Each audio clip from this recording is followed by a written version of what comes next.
Pemium, le premier partenaire français pour investir dans les cryptos en toute sécurité, présente Sud Radio, les incontournables de la crypto-monnaie. Thomas Binet. Bonjour à tous et bienvenue dans les incontournables de la crypto-monnaie. Aujourd'hui, nous allons aborder un sujet sensible et d'actualité, les dérives potentielles de la surveillance financière, notamment à la lumière des récents amendements législatifs en France concernant les crypto-monnaies. Pour en discuter, j'ai le plaisir d'accueillir notre expert Alexandre Stachenko. Pour commencer, Alexandre, pourriez-vous nous expliquer en quoi les crypto-monnaies comme le Bitcoin introduisent une nouveauté en matière de détention d'actifs financiers ?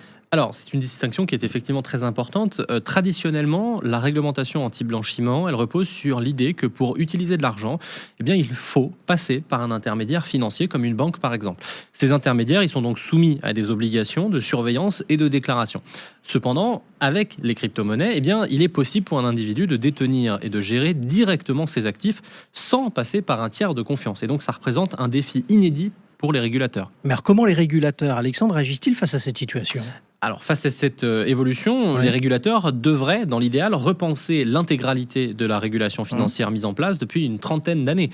Mais c'est bien trop difficile pour eux. Et donc, ils préfèrent tenter d'appliquer les mêmes modèles de surveillance utilisés pour les intermédiaires financiers classiques à l'ensemble des détenteurs de crypto potentiels d'ailleurs, donc c'est-à-dire toute la société en réalité.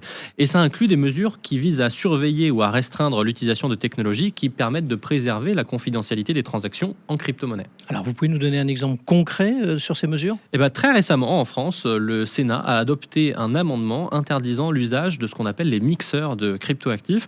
Ces outils, ces mixeurs, ils permettent de renforcer la confidentialité des transactions en rendant plus difficile la traçabilité des fonds sur la blockchain.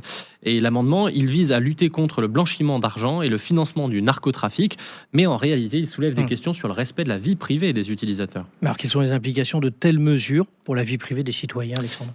En interdisant ou en restreignant l'utilisation d'outils qui protègent la confidentialité, on risque tout simplement de criminaliser des comportements légitimes liés à la protection de la vie privée. Ça peut créer un précédent dangereux où l'exercice de la confidentialité financière est perçu comme suspect, menaçant ainsi les libertés fondamentales, car la vie privée, on le rappelle, est une liberté fondamentale.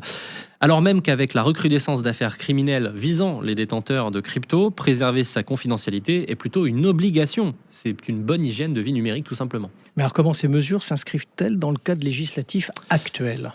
Alors l'amendement mentionné, il a été intégré dans une proposition de loi visant à, je cite, sortir la France du piège du narcotrafic. Cette loi, adoptée par le Sénat, contient plusieurs dispositions renforçant les outils de lutte contre le trafic de stupéfiants, y compris, on l'a dit, des mesures de surveillance accrue des transactions financières. Alors, quelle est votre analyse de cette évolution législative ? Alors, d'un côté, il est compréhensible que les autorités cherchent à lutter contre le blanchiment d'argent et le financement d'activités illégales. Mais cette lutte s'est transformée en croisade aveugle, dont personne ne mesure jamais les résultats et qui hypothèque toujours plus nos libertés fondamentales. Il est donc crucial de trouver un équilibre entre la sécurité, évidemment, et le respect des libertés individuelles. La stigmatisation des outils de protection de la vie privée peut conduire à une surveillance généralisée, et ça, c'est très préoccupant. Alexandre, en conclusion, on doit retenir quoi de cette situation ? Que cette évolution législative, elle illustre les tentations de glissement liberticide de la puissance publique. Par conséquent, loin de mettre à mal Bitcoin, c'est le meilleur témoignage de son utilité.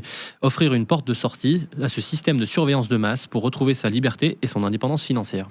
Merci Alexandre, et on vous retrouve prochainement dans un autre numéro d'Oser Investir, les incontournables de la crypto-monnaie. Et je vous retrouve également dimanche matin dès 9h30 sur Sud Radio. Sud Radio, les incontournables de la crypto-monnaie.